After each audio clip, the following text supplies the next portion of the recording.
And I would now invite questions from the audience. Sir.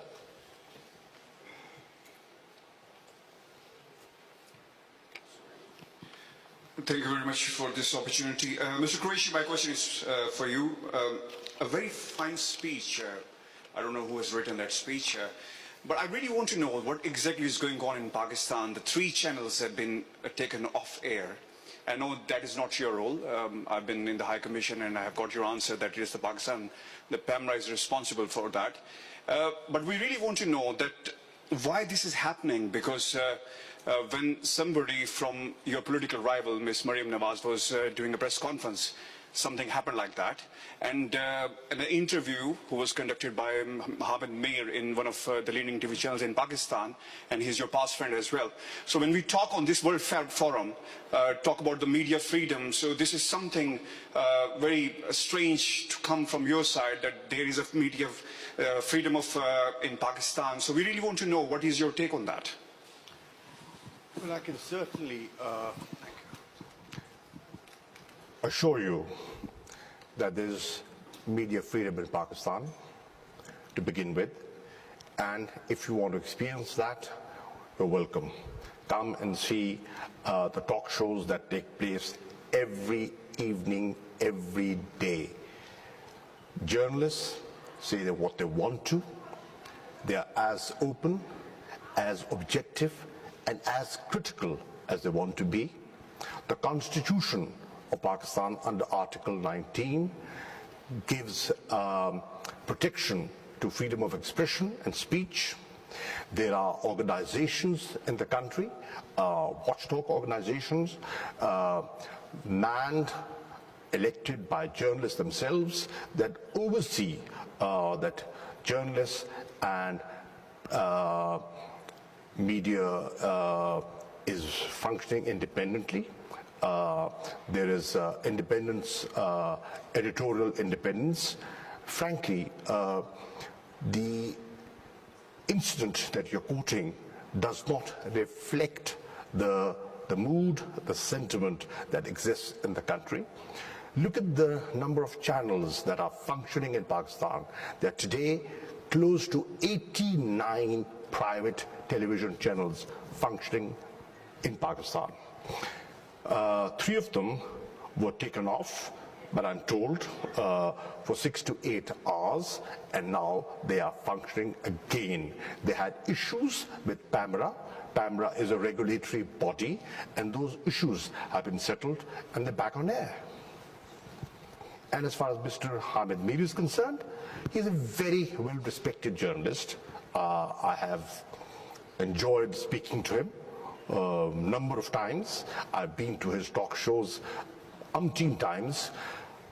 Unfortunately, the interview that went off air was taken off air because he interviewed the former president, Mr. Zardari, who had been called to the parliament under production orders, and the code of conduct did not permit him to be interviewed the way he was interviewed. So he went beyond what he was called in, and he was off air. Otherwise, he can say what he wants to.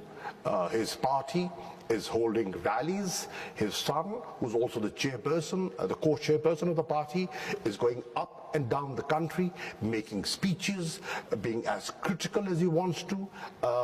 He's a member of parliament. We have a functioning parliament. We have standing committees. There's a standing committee on information and broadcasting in parliament. We have a very independent judiciary. So, believe you me, there is no question of gagging or controlling media. That time has gone, and with the new social media, the advent of social media, even if you want to gag, you can gag nothing. Yeah. I'm going to pass on to some other questions, and probably might have some time later on. Madam. Thank you for taking my question. Good evening, good afternoon, Foreign Minister. We realize you're somebody who's always stood for democratic values.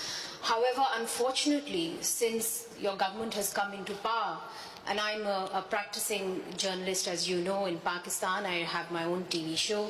We have seen increasing censorship and self-censorship. We have also seen recently journalists being arrested for just merely doing their job. I'll give you an example of a journalist from Khyber News who was arrested just for interviewing the PTM leader and your colleague, Minister in the National Assembly. And he was only released after journalists made a noise. We have also seen journalists being picked up on Prevention of Crimes Act just for tweeting what is seen by the state as an anti-state tweet. So we are very concerned about the situation in Pakistan, about the censorship, the self-censorship, the intimidation of journalists, of how there was certain people who barged into a woman journalist's house. And there have been threats to journalists as well, which has been increasingly reported. I'm going to stop you there. I think we've got the gist of it, and I'm going to ask the Minister if he would be happy enough to respond just to the issue of threats to journalists very briefly. To begin with, ma'am, it was more of a commentary than a question, and you have every right to do so. I've been to your shows, and you have a mind of yours, and you speak very freely. The fact that you are holding a show on a daily basis, and nobody's intimidating you, is proof enough that journalists will not, should not be intimidated. Now, the question of that individual that you're speaking about, the PTM person that you referred to, that gentleman is a member of Parliament. He had made speeches in Parliament, and those speeches have been recorded, and you can have a look at them. He could say what he wants to say. He's been interacting, he's been meeting people. Now that does not give him a license to challenge the writ of the state and attack a military checkpost and go into into areas which are beyond the realm of a parliamentarian. We respect freedom.